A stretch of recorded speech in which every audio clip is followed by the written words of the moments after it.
आपका ज्ञान ही आपको चार लोगों के बीच में खड़े होने लायक बनाता है। अब आप किसी ऐसे ग्रुप में खड़े हो जाओ जो क्या बात कर रहा है आपको पता तक नहीं है, तो आप बस स्माइल करते हुए हाँ हाँ में सर हिलाते रहोगे। और कई बार तो यार लोग पूछ भी लेते हैं कि बताइए जरा क्या बोला मैंने या क्या मतलब है इसका। और फिर हमें अपने अंदर बड़ी बेशर्मी सी फील होती है कि यार मुझे पता तो कुछ है नहीं, अब इसने एकदम से पूछ लिया तो मैं क्या आंसर करूं। और हम ये सोच ही रहे होते हैं कि तभी सामने वाला हंस पड़ता है कि यार तुझे ये भी नहीं पता, और हाँ हाँ मैं सर तो बड़ी जल्दी हिला रहा था। और यार सिर्फ इतना ही नहीं, जब हमें पता नहीं होता कि लाइफ में क्या चल रहा है, दुनिया में क्या चल रहा है, तो हम बाहर के ज्ञान से बिल्कुल परे रह जाते हैं। अगर मैं छोटा सा एग्जाम्पल दूं तो वो ये है कि किसी को नया मोबाइल खरीदना है तो एक नॉर्मल बंदा दुकान पर जाएगा और दुकानदार को बोलेगा कि मुझे इतने से इतने तक की रेंज में कोई मोबाइल दिखा दो। अब दुकानदार उसी रेंज तक के उसे मोबाइल दिखा देगा और वो उसी में से कोई ना कोई मोबाइल खरीद कर ले आएगा। पर आप में से बहुत कम लोग ये जानते होंगे कि कंपनी अपने नए मोबाइल और कई बार कुछ ऐसे मोबाइल जो हाल ही में लॉन्च हुए हैं वो सिर्फ ऑनलाइन ही सेल करती है। अब जो दुकानदार आपको मोबाइल देते हैं वो पहले के मोबाइल होते हैं, हर बार आपको लेटेस्ट मोबाइल नहीं मिलता। पर अगर उस बंदे को इस चीज की नॉलेज होती, इस चीज का ज्ञान होता, तो वो जरूर पहले ऑनलाइन चेक करता, देखता उस रेंज में उसे कौन कौन से नए मोबाइल मिल रहे हैं। फिर वो उसके रिव्यू पढ़ता कि कहीं कुछ खराबी तो नहीं है इसमें, कहीं इसकी बैटरी कम तो नहीं चल रही, या कहीं इसमें हीट का इश्यू तो नहीं है। मतलब एक समझदार बंदा पूरी तरह चेक करके फिर मोबाइल लेता, और यहाँ उसे लेटेस्ट जो हाल ही में मोबाइल लॉन्च हुआ है वो मिलता। पर क्योंकि उसे इतना ज्यादा नहीं पता था तो वो सीधा दुकान पर जाकर मोबाइल ले आया। तो भाई यहाँ मैं आपको यही समझाने की कोशिश कर रहा हूँ कि आपको नई चीजों की नॉलेज होनी बहुत ही ज्यादा जरूरी है। अगर आप आज के जमाने के साथ नहीं चलते तो ये जमाना आपको पीछे छोड़कर बहुत आगे निकल जाएगा। और मेरा मकसद हमेशा से यही है कि आपको समय के साथ साथ आगे लेकर चलूं, पीछे छोड़ू नहीं।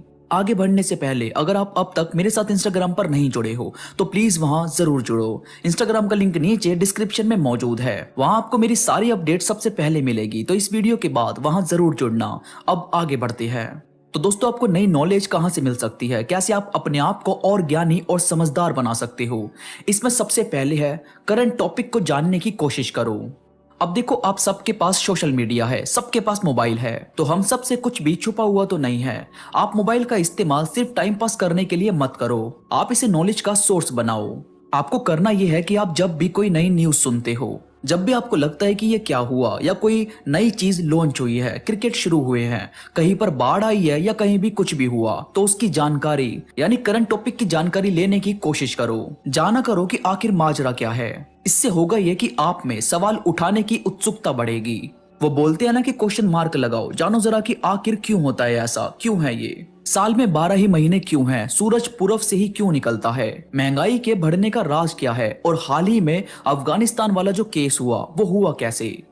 मतलब करंट सिचुएशन को जानने की कोशिश करो, यहाँ से आपकी नॉलेज बढ़ने लगेगी। जब आप सवाल उठाने लगोगे तो आंसर भी ढूंढना शुरू कर दोगे, और ये होगा आपका पहला और भारी कदम जो आपको वाकई में काफी चीज जानने का मौका देगा। इसके बाद लाइफ से जुड़ी बुक्स और टॉपिक को सुनो।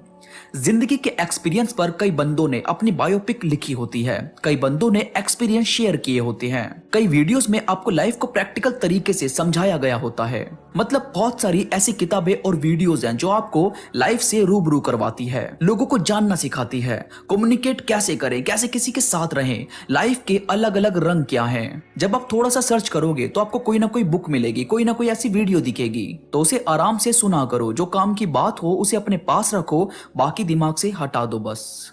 इसके बाद ठोकर से सीख लो। कहने की बात तो यह है नहीं, मगर 100% सच है कि अपनी ठोकर से बड़ा गुरु दूसरा कोई नहीं होता। भाई जब आपको ठोकर लगती है तब आपकी आंखें खुलती है और तब आपका दिमाग 2 गुना तेजी से काम करता है। तो अपनी ठोकर को व्यर्थ मत जाने दो, आप उससे सीख लो और लोगों को सिखाओ कि इस रास्ते पर चलो तो जरा संभल कर चलना। इसके बाद लोगों से बात करो या उन्हें सुनो। सबसे आसान तरीका है ज्ञान को थोड़ा और बढ़ाने का, क्योंकि यार जब हम बोलते हैं तो हम बस अपनी ही बात रिपीट कर रहे होते हैं, पर जब हम सुनते हैं तो हम कुछ नया जानते हैं। तो सुनो ज्यादा और बोलो कम। देखो किस चीज का जिक्र किया जा रहा है, क्या आपको समझाया जा रहा है, बताया जा रहा है। और भाई सिक्के के दोनों साइड को जानो, यानी सिर्फ पॉजिटिव कुछ नहीं है और सिर्फ नेगेटिव कुछ नहीं है, आपको दोनों साइड को ध्यान में रखना चाहिए। याद रहे एक लीडर कभी भी सिर्फ हाँ में हाँ नहीं मिलाता, कभी भी सिर्फ एक साइड को देखकर लीडर नहीं बनता। वो जीतता है, वो लीडर बनता है क्योंकि उसने दोनों साइड को अच्छे से परखा है। तो